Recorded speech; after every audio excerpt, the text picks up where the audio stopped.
राधा, राधा उठो।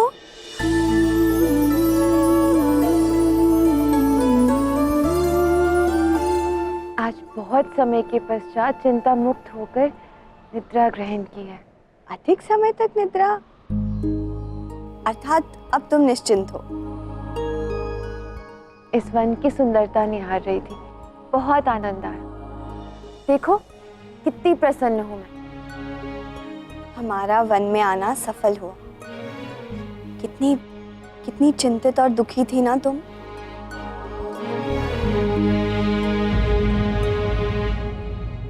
कृष्ण कहाँ है? श्री कृष्ण ज्ञात नहीं। हो ना हो कृष्ण को प्रातः काल में भ्रमण करने का मन किया होगा। इस सुंदर वन के मयूर को नृत्य देखने का आनंद लेना चाहता होगा। कृष्ण शीघ्र ही लौट आएगा। अब मुझे कोई चिंता नहीं है।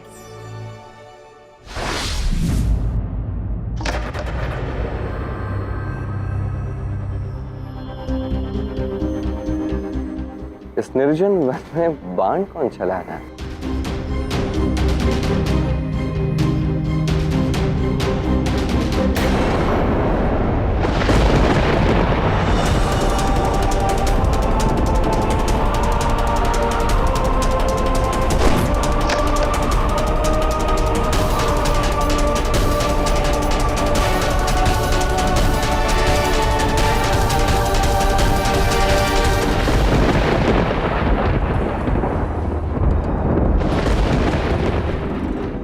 क्या होगा महादेव? मेरे आराध्य किसी से मिलने जा रहे हैं।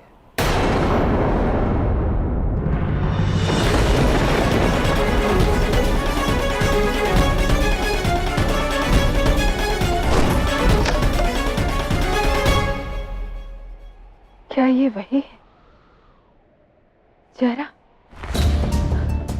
श्री कृष्ण स्वयं उससे मिलने जा रहे हैं। हाँ गौर, ये वही आखेटक जरा है जिससे अपने संपूर्ण जीवन में आज तक एक भी बाण लक्ष्य पर नहीं साधा गया, परंतु इसके जीवन का मंतव्य है उस बाण का संधान करना जो स्वयं श्री कृष्ण लीला का ही अंत करेगा।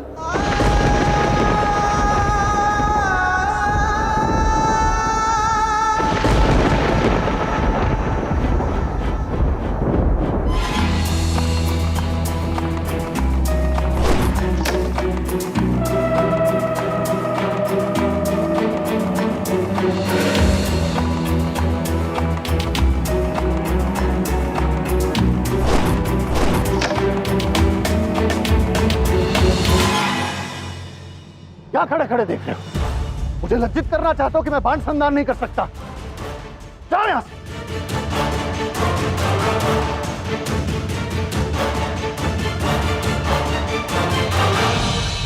जीवन में जब तक कुछ खोने का भय ना हो, कुछ पाया नहीं जा सकता। प्रयास करते रहिए।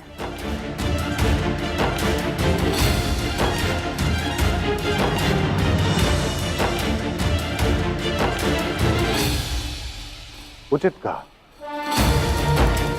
मेरा बाण लक्ष्य पे इसलिए नहीं लगता क्योंकि मेरे पास खोने के लिए कुछ नहीं।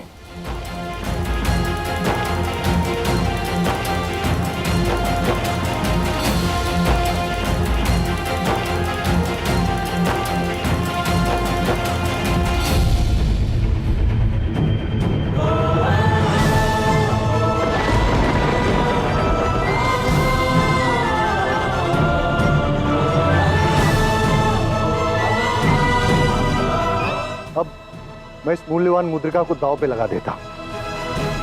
इसको खोने के भय से मेरा बाण लक्ष्य पे अवश्य लग जाएगा।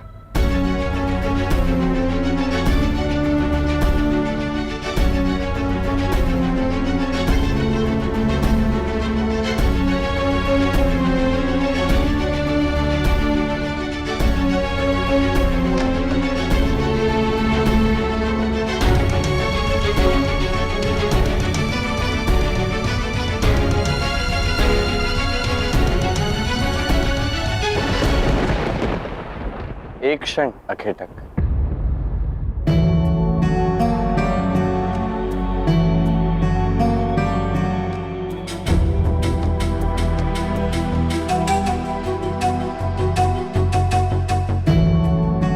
अरे हटो, ये मेरी मुद्रिका है। ये आपको कहां से मिला? कहीं से भी आई हो, तुम्हारी क्या समस्या है? नहीं, क्षमा कीजिए, वो मुझे ये चाहिए।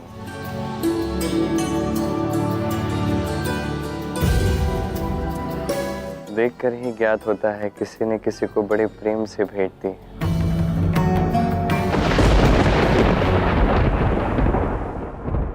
नहीं, ये मुद्रिका मैं किसी भी मूल्य पे किसी को नहीं दूंगा। और यदि मैं आपको वो मूल्य दूं जो आप चाहते हो तो? अर्थात?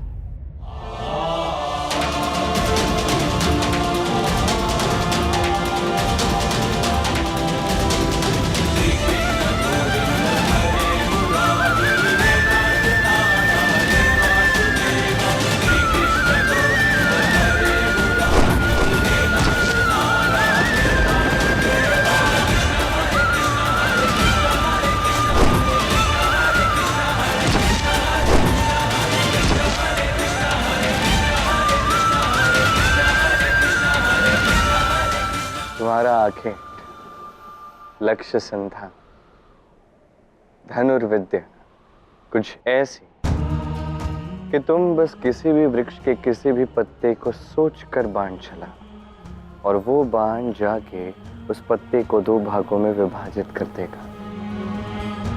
क्या सीखना चाहते हो? लेकिन सिखा तो केवल गुरु सकता है। क्या तुम मुझे सिखा सकते हो? अवश्य। लो,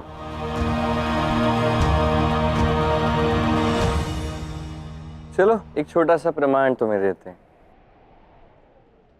धनुष को हाथ में कस के पकड़ो, सीधे, कंपन नहीं। अब बाण चढ़ा, प्रत्यंचा खींचो। बाण की नोक नेत्र की दिशा में सीधे। अब एक आंख बंद करो। अब आंख, बाण की नोक और लक्ष्य तीनों को सीधे में ला।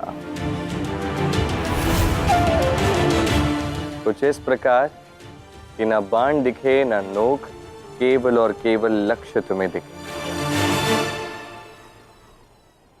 स्मरण रखना, अर्जुन को भी उनके गुरु ने यही शिक्षा दी थी, तभी तो वो इतने बड़े धनुर्धर बने।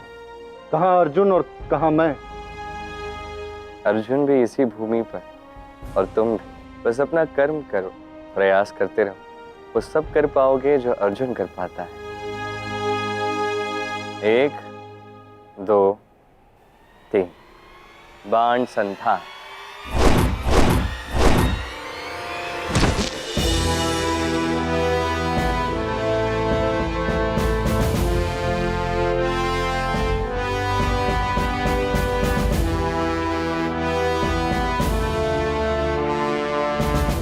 तुम तो सही में सिखा सकते हो। वचन निभाना आता है और दूर देखना भी। मैं ये देख पा रहा हूं कि तुम्हारे ठीक से बाण ना चला पाने के कारण तुम्हारा परिवार, तुम्हारी पत्नी, तुम्हारा बालक ये तो भूखे रहते होंगे। क्यों?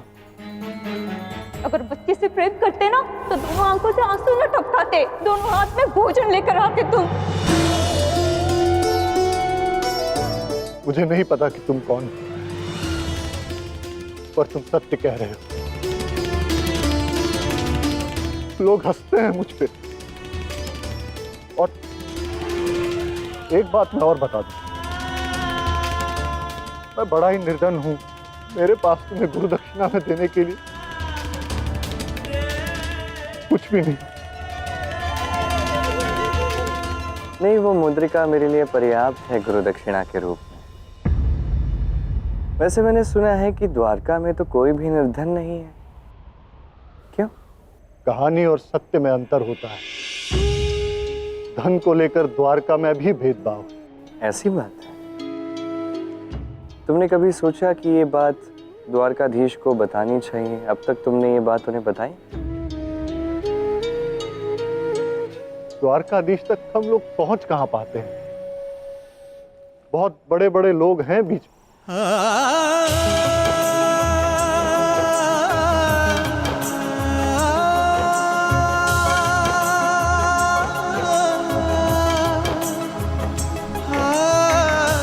कोई बात नहीं, रो मत। मैंने तुम्हें वचन दिया है ना, पूर्ण करके रहूंगा।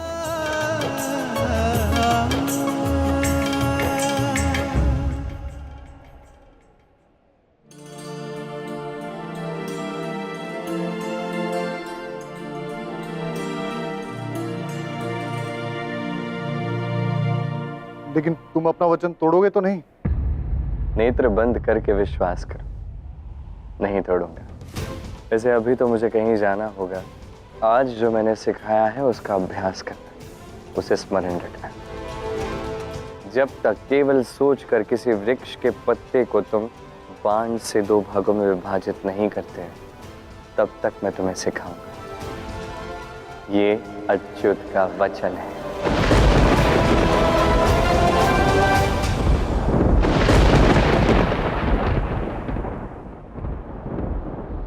ये कैसा वचन दिया श्री कृष्ण ने, वो भी जरा को,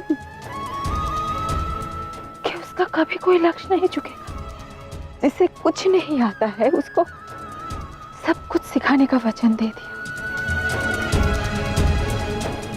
बिना ये जाने कि वो इस शक्ति का किस प्रकार उपयोग करेगा। गौरी, मेरे आराध्य ने मनुष्य रूप में जीवन चुना है, इसलिए इस बात से अनजान उन्होंने ये वचन दे दिया। एक ऐसा वचन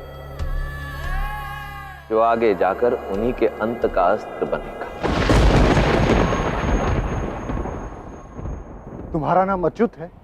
हाँ, अच्युत, जिसका ना वचन चूकता है ना बात। मार्ग है ये धर्म का, मुझे भी अपने जैसा बना दो, जो कभी ना चूके। पुण्य का मोह त्याग भय मिला, सर्वनाश हो अधर्म का।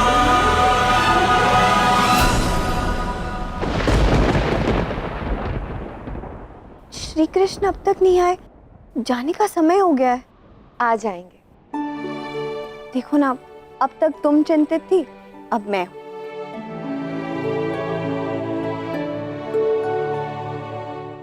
तो चिंता छोड़ दो। लो, आ गए कृष्ण।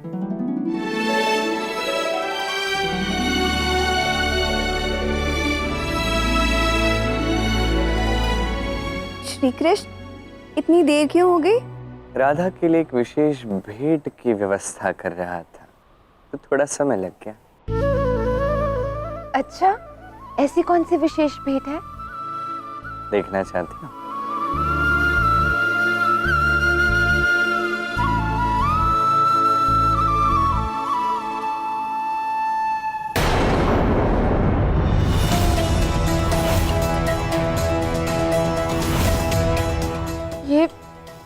ये तुम्हें कहाँ से मिली?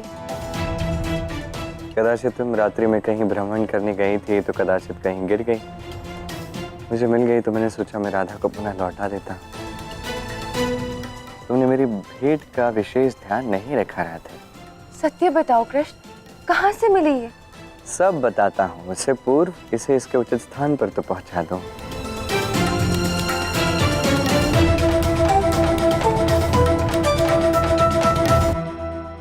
फिर खोना मत इसे राधे। मुझे बड़ा दुख होता यदि तुम इसे खो देती तो। कृष्ण बता भी दो, कहाँ मिली, कैसे मिली? मैं प्रातः भ्रमण करने गया था और वहां पे मुझे एक अखेटक मिला जो अभ्यास कर रहा था। उसी के पास से मिली है मुझे ये मुद्रिका। ये कैसे संभव है? कितनी अमूल्य है ये मुद्रिका, उसने उसने तुम्हें दे कैसे दी? किसने कहा वो देने के लिए सज्जित है? कदापि नहीं। किंतु मैं भी तो कृष्ण हूँ ना, अपनी राधे के लिए तो कुछ भी कर सकता हूँ। हुआ क्या मैं बताता हूँ। वो लक्ष्य संधान का अभ्यास कर रहा था और उसे वो कार्य अच्छे से आ नहीं रहा था। अब वो इस कार्य में अकुशल, इस कारण से उसका परिवार, उसकी पत्नी, उसका पुत्र सभी भूखे पेट ही रह रहे हैं। वो अत्यंत चिंतित था, तो मैंने उसे वचन दिया। क्या वचन दे दिया तुमने कृष्ण? यही कि मैं उसे एक ऐसा तेजस्वी धनुर्धर बनाऊंगा कि उसका बाण कभी लक्ष्य नहीं चुकेगा।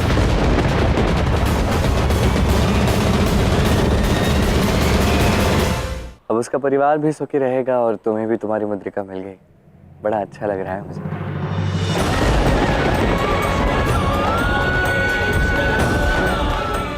अब समय हो गया है, हमें द्वारका चलना चाहिए। चलिए। चलते हैं, चलो।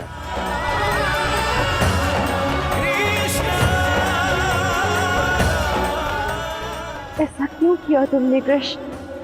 मैं उस अखेटक को तुमसे दूर रखना चाहती थी और तुमने उसी को वचन दे दिया।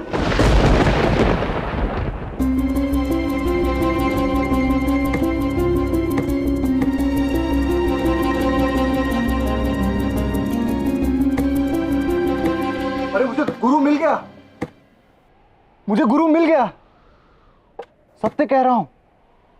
अब हमारे दिन बदलने वाले। अरे एक बहुत मेधावी धनुर्धर मिला और उसने मुझे वचन दिया कि वो मुझे अपनी ही भांति अभेद्य बाण चलाना सिखाएगा। फिर मेरा लक्ष्य कभी नहीं चुकेगा। असत्य बोलना भी सीख गए।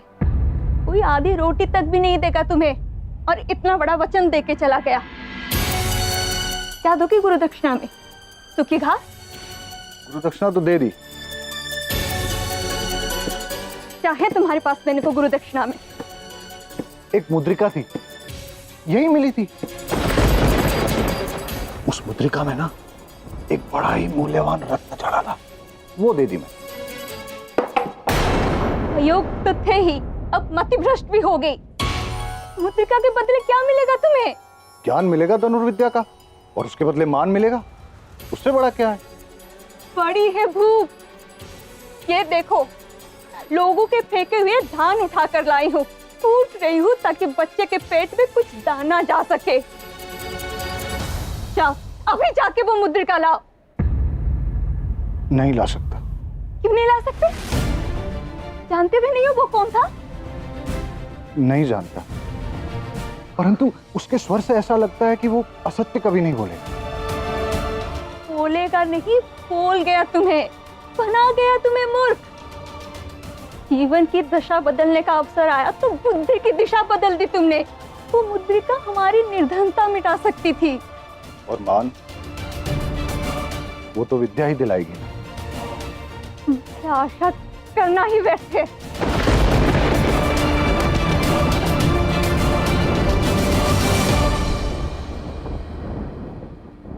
मुझे तो लगता है कि वो मुझे धनुर्विद्या अवश्य सिखाएगा।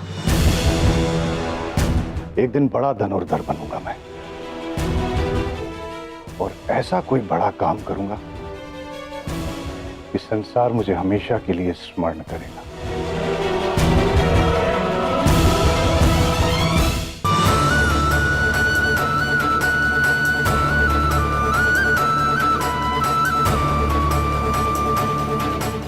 मैं उसे एक ऐसा तेजस्वी धनुर्धर बनाऊंगा कि उसका बाण कभी लक्ष्य नहीं चुकेगा।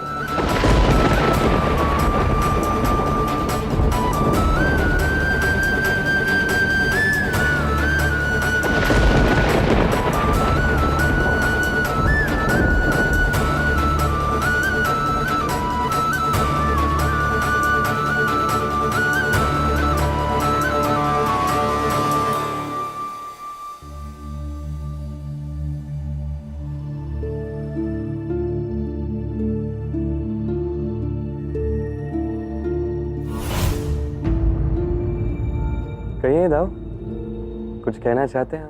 न जाने द्वारका में और क्या क्या देखना होगा कान्हा। आज तक मात्र यही देखा है कि कान्हा अपनी राधा की प्रसन्नता में ही प्रसन्न होता है, किंतु आज प्रथम बार देख रहा हूं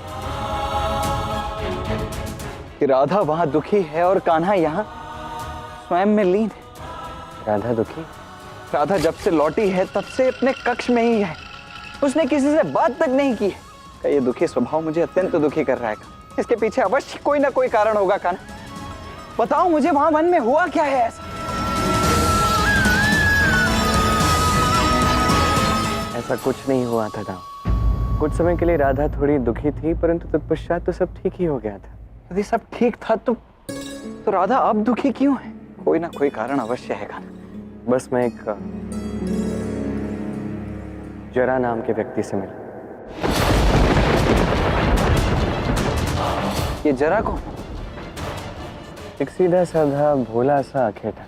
उसे धनुर्विद्या नहीं आती, इस कारण से उसका पूरा परिवार भूखा रहता है। राधा की मुद्रिका उसके पास थी जो मैंने ले ली और उसे वचन दिया कि मैं उसे धनुर्विद्या सिखाऊंगा। बस ठीक है, तुम चिंता मत करो, कारण चाहे जो भी हो मैं पता लगा कर रहूंगा।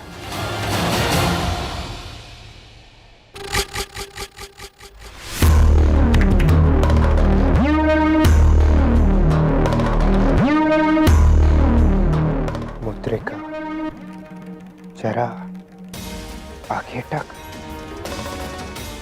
श्री कृष्ण उसे धनुर्विद्या सिखाएंगे। अवश्य कुछ तो ऐसा है जो मेरा ज्ञात होना अत्यंत ही आवश्यक है।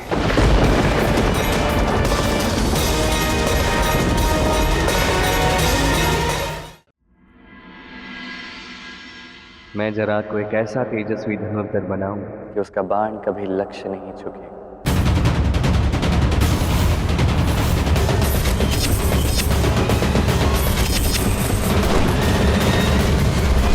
राधा!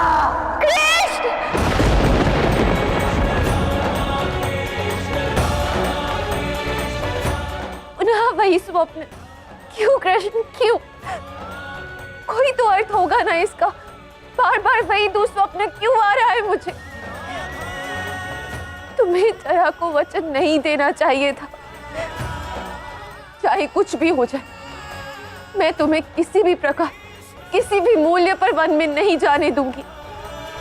किसी भी मूल्य पर नहीं।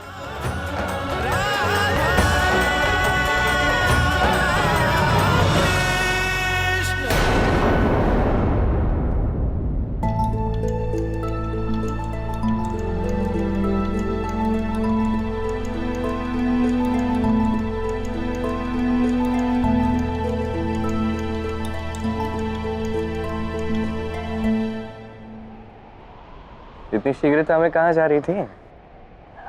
क्या क्या हुआ रहा था? क्या हुआ? लगता है कलाई मुड़ गई है। क्या करती हो? हाँ, बैठो, हाथ दो। अत्यधिक पीड़ा हो रही है राधे, तुम यहीं रुको, मैं अभी तुम्हारे लिए औषधि बना कर लाया। यदि तुम मेरा हाथ पकड़ के रखोगी तो मैं कैसे जाऊंगा? कृष्ण, मुझे तुमसे कुछ वार्ता करनी। मैं समझ रहा हूँ, किंतु तुम्हें इस प्रकार पीड़ा में तो नहीं छोड़ सकता ना राधे। नहीं, बैठो, तनिक बैठो मेरे साथ। कृष्ण, मेरे जीवन में तुमसे अधिक महत्वपूर्ण मेरे लिए और कुछ भी नहीं है कृष्ण, कि मेरे प्रेम, मेरे कृष्ण के प्राण संकट में है। ये आभास मुझे चाहिए ही नहीं,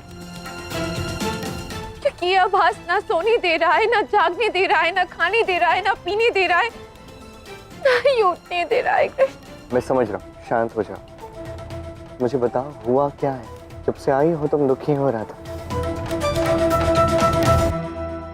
तुमने वो वचन जरा को क्यों दिया कृष्ण? जरा को दिए हुए वचन का और तुम्हारे दुख का क्या संबंध है राधे?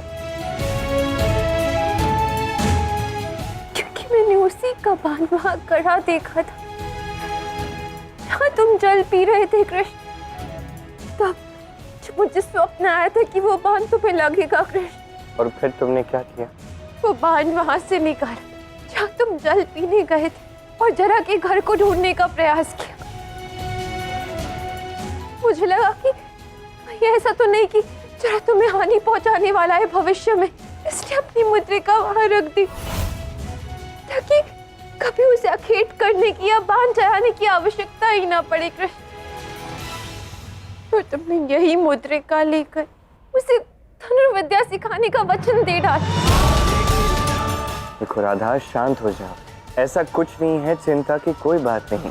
जरा को आखेट नहीं आता, यदि आता भी तो वो मुझ पर प्रहार क्यों करता? मेरा जो स्वप्न है उसमें इसी प्रकार एक आखेटक ने तुम पे बांध चलाया था कृष्ण, इसलिए मैं अत्यंत भयभीत हूँ। मैं नहीं जानती कि जरा वही है या नहीं, बस इतना चाहती हूँ ये मुद्रिका उसे लौटा कर अपना वचन तुम लौटा लो। राधा कृष्ण के प्रेम का ये भौतिक प्रतीक है, इसे भला किसी को कैसे दे सकता हूँ मैं? और राधा, ये वचन है, जब एक बार दे दिया तो उसे भंग तो नहीं किया जा सकता ना। तो ठीक है, फिर तुम्हें भी मेरी पीड़ा के विषय में सोचने की आवश्यकता नहीं है।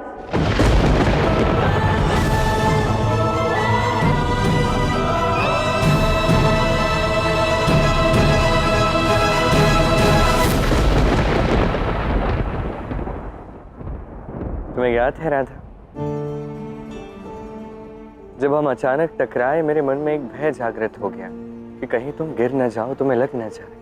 और उसी भय से जो शक्ति मेरे हाथों में आई, उसी से मैंने तुम्हारा हाथ थामा और उसी से तुम्हें पीड़ा हुई।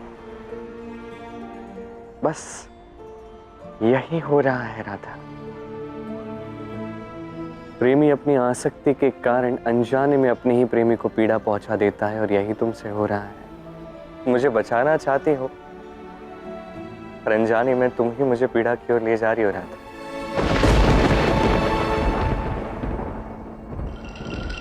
असुर गुरु शुक्राचार्य प्रकट होइए।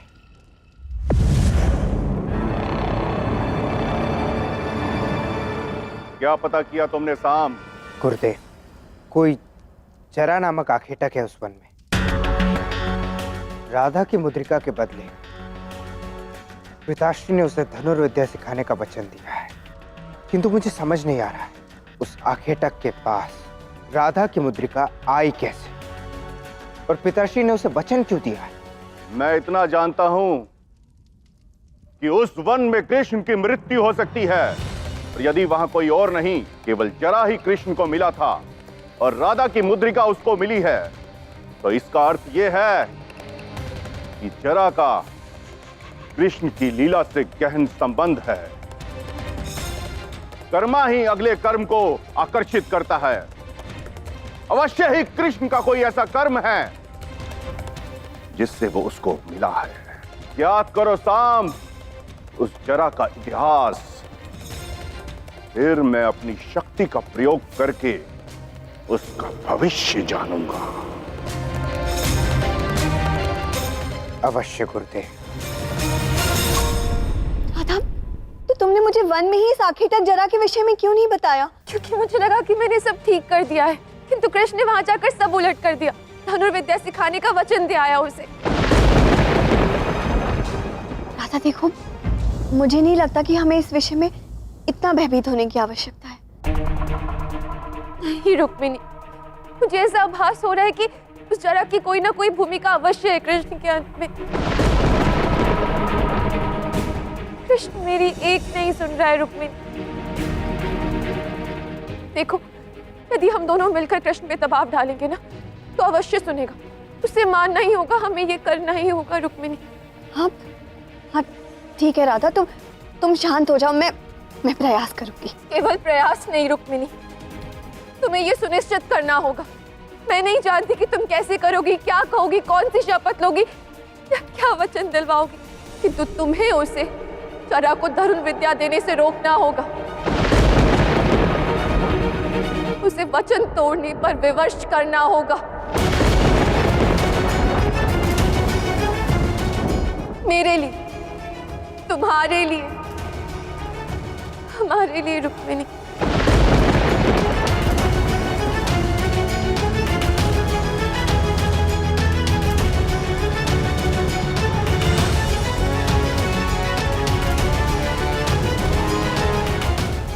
यदि राधा की यही इच्छा है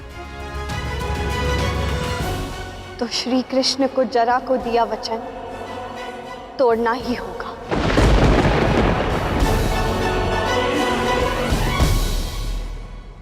यदि राधा को आभास हो रहा है कि जरा ही वो व्यक्ति है जो पिता श्रीकांत करेगा, तब तो समय आ गया है वन में जाकर वास्तविक सत्य ज्ञात करने का।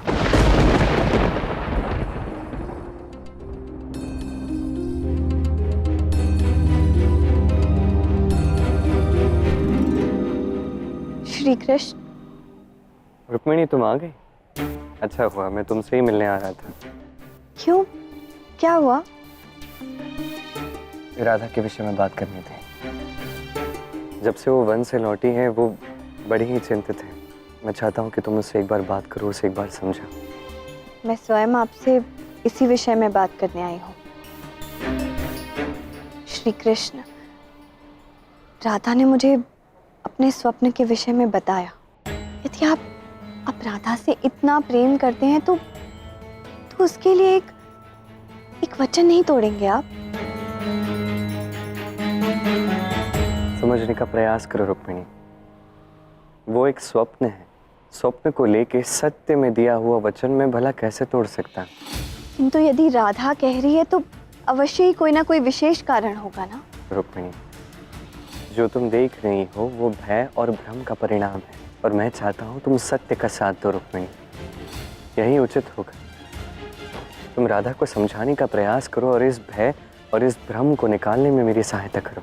श्री कृष्ण, वो सब कुछ मैं नहीं जानती। मैं केवल इतना जानती हूँ कि मैं राधा के साथ हूँ। राधा का आपके प्रति जो प्रेम है उससे बढ़कर और कुछ भी नहीं है। क्या आप राधा के लिए एक वचन नहीं तोड़ेंगे?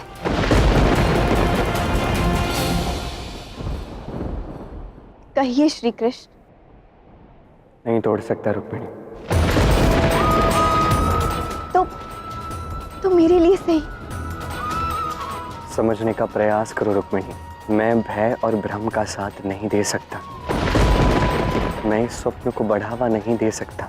एक बार मेरी बात मान लीजिए श्री कृष्ण। एक धर्म पत्नी के लिए, मुझे विवाह में दिए गए वचनों के लिए जरा को दिया हुआ वचन तोड़ दीजिए आप। मैंने आज तक आपसे कुछ नहीं मांगा है, आज मांग रही हूं। मैं तुम्हारी बात समझता हूँ और जो उचित है मैं वही कर रहा हूँ रुक्मिणी। ये औषधि है राधा की पीड़ा हरने के लिए, और मैं राधा के भय के लिए औषधि बनना चाहता हूँ, उसके भय का कारण नहीं।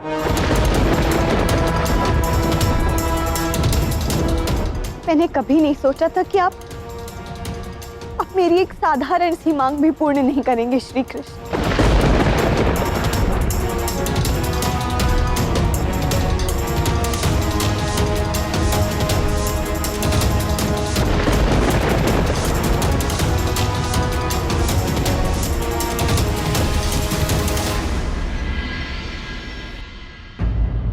यदि ऐसी बात है तो मुझे तुमसे कभी बात नहीं करनी कृष्ण, और ना ही तुमसे मिलना है।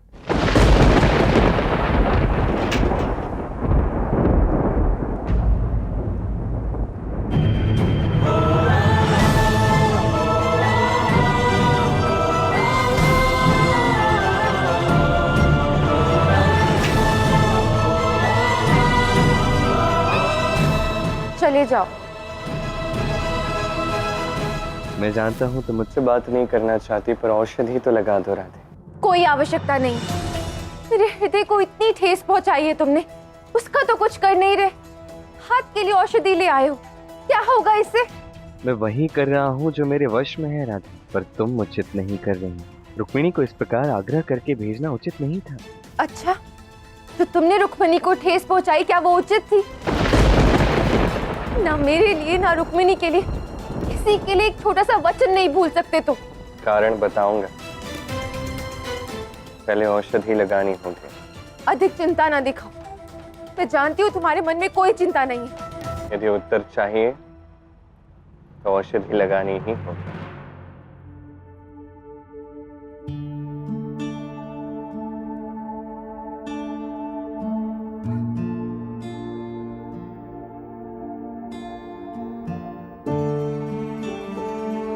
आओ।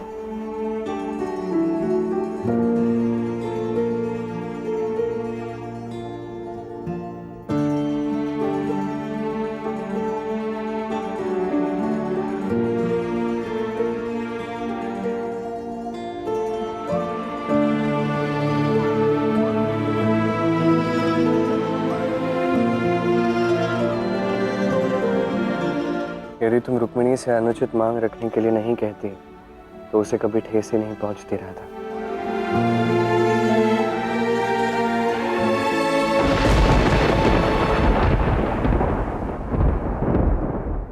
अच्छा, यदि ऐसा है तो मान लो कि मेरी मांग अनुचित है, किंतु समझाओ मुझे नहीं तो रुक्मिणी को कि जो मेरा आभास है, जो मेरा भय है वो अनुचित है।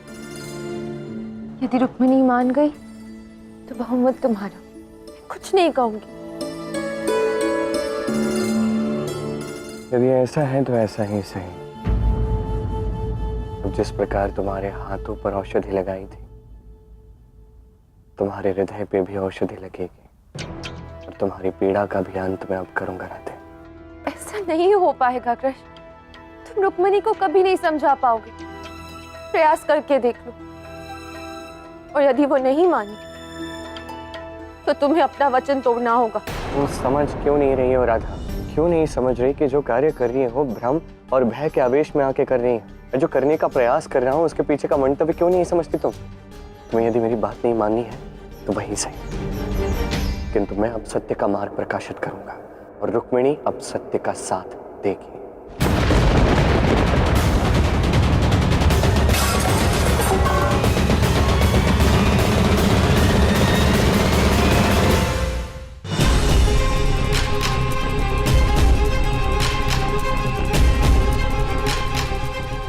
अरे बंधु सुनो, ये जरा नामक आखेटक कहाँ मिलेगा? वो इस तरफ रहता है। बात क्या है, सभी जरा को ढूंढ रहे हैं। एक क्षण, सब ढूंढ रहे थे अर्थात मुझसे पहले कौन ढूंढ रहा था उसे? पता नहीं, एक दिव्य सुंदर स्त्री आई थी। अर्धरात्रि को वो जरा का घर पूछ रही थी। अवश्य ही राधा होगी। वैसे आप कौन? वो मैं बताना आवश्यक नहीं समझता। पता बताने के लिए धन्यवाद। भविष्य में जब भी कोई आवश्यकता होगी मैं अवश्य तुम्हें स्मरण करूंगा।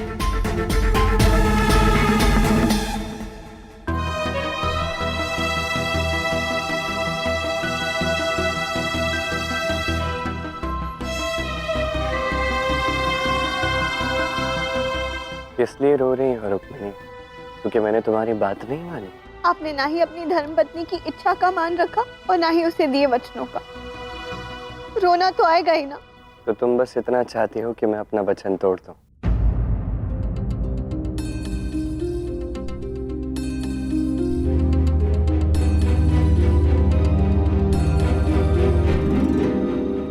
हाँ श्री कृष्ण, हमें आशा है कि आपने अपना मन बना लिया होगा, अन्यथा आप यहाँ क्यों आते? सत्य का मैंने अपना मन बना लिया।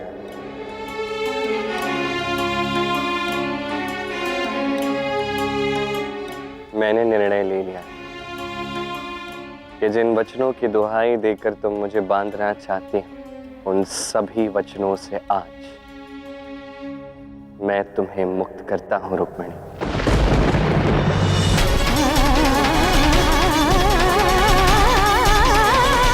आज के पश्चात, इस क्षण के पश्चात तुम्हें मेरी धर्म पत्नी बने रहने की कोई आवश्यकता नहीं। मैं तुम्हें हर शपथ, हर सौगंध, हर संबंध से आज मुक्त करता।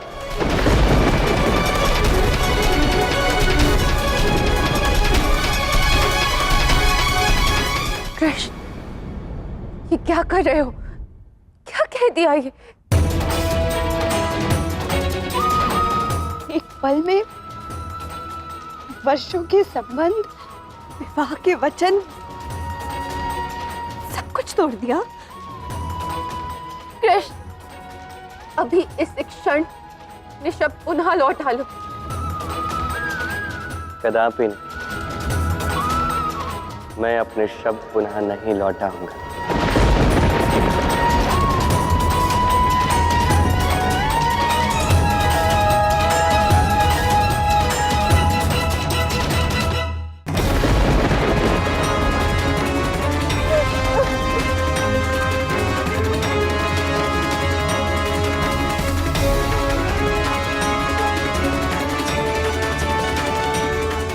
संभालो रुक्मिणी। कृष्ण, क्यों इतनी पीड़ा दे रहे हो इसे? पीड़ा उसे दी जा सकती है जिसके साथ कोई संबंध होता है। अब मेरा और रुक्मिणी का तो कोई संबंध रहा नहीं।